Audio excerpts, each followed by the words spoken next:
आज महायुतीच्या नेत्यांचा सभाचा धडाका आपल्याला पाहायला मिळणार आहे।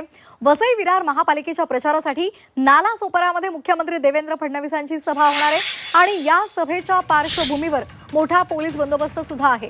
आणि यानंतर संध्याकाळी अंधेरी आणि चेंबूरमध्ये मुख्यमंत्र्यांच्या सभा पार पडतील। तर उपमुख्यमंत्री एकनाथ शिंदेंचा रोड शो सुद्धा होणार आहे। यानंतर कल्याणमध्ये शिंदेंची जाहीर प्रचार सभा सुद्धा होणार आहे। त्यामुळे आज एकनाथ शिंदे आणि त्याचबरोबर देवेंद्र फडणवीसांच्या प्रचार सभांचा धडाका आपल्याला पाहायला मिळणार आहे।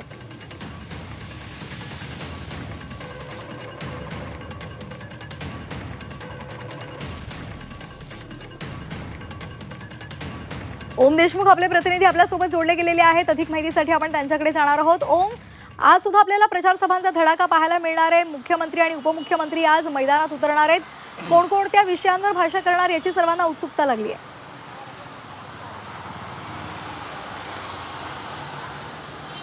श्वेता, खरं तर MMR रिजनमधल्या दोन महत्त्वाच्या महापालिका ज्यावरून खरं तर खूप मोठं राजकीय वॉर, पॉलिटिकल वॉर खरं तर अनेकदा झालेला आहे, त्या दोन महत्त्वाच्या महापालिका मुंबई आणि ठाणे या दोन महापालिकांमध्ये आज दोन्ही नेते महत्त्वाचे म्हणजे मुख्यमंत्री देवेंद्र फडणवीस आणि उपमुख्यमंत्री एकनाथ शिंदे यांच्याकडनं प्रचाराची राळ उठवली जाणार आहे। मुख्यमंत्र्यांची आज खरं तर सकाळी किंवा पहिल्या टप्प्यामध्ये वसई विरार नालासोपाऱ्यामध्ये सभा होईल। त्यानंतर ते खरं तर मुंबईमधल्या दोन सभांना संध्याकाळी संबोधित करतील। आधी अंधेरी आणि मग चेंबूरमध्ये त्या दोन जाहीर सभांना मुख्यमंत्री संबोधित करतील। आणि जसं तू सांगितलंस की एकनाथ शिंदे सुद्धा ठाणे आणि या परिसरामध्ये प्रचाराचा धडाका उडवणार आहेत। सगळ्यात महत्त्वाचा मुद्दा म्हणजे या दोनही महापालिकांवरती दोन्ही पक्षांनी विशेष फोकस केलेला आहे।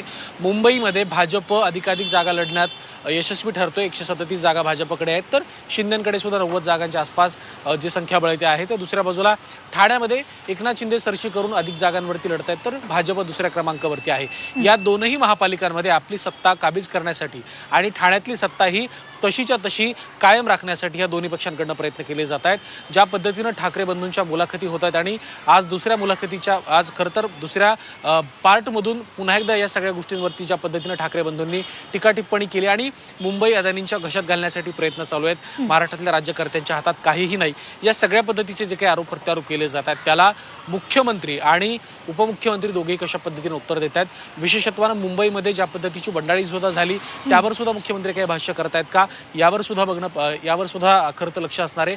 दुसऱ्या बाजूला ठाण्याच्या संदर्भात जर आपण पाहायला गेलं तर ठाण्यामध्ये सुद्धा कशा पद्धतीची राजकीय समीकरणं आहेत आणि एकंदर मुंबईप्रमाणे ठाण्यामध्ये सुद्धा भाजप शिवसेनेमध्ये कुठेतरी अंतर्गत रस्सीखेच आहे। मुख्यमंत्र्यांनी परवा ठाण्यामध्ये मुलाखत सुद्धा दिली होती आणि एकंदर मुलाखतीच्या माध्यमातून सरकार नेमकं काय करते या सगळ्या संदर्भात त्यांनी विजन मांडलं होतं। त्यामुळे पुन्हा एकदा मुंबई आणि ठाण्याच्या संदर्भात मुख्यमंत्री आणि उपमुख्यमंत्री काय संदेश देत आहेत आणि कशा पद्धतीने या सभांमधून मार्गदर्शन केलं जातंय पाहणं महत्त्वाचं असेल।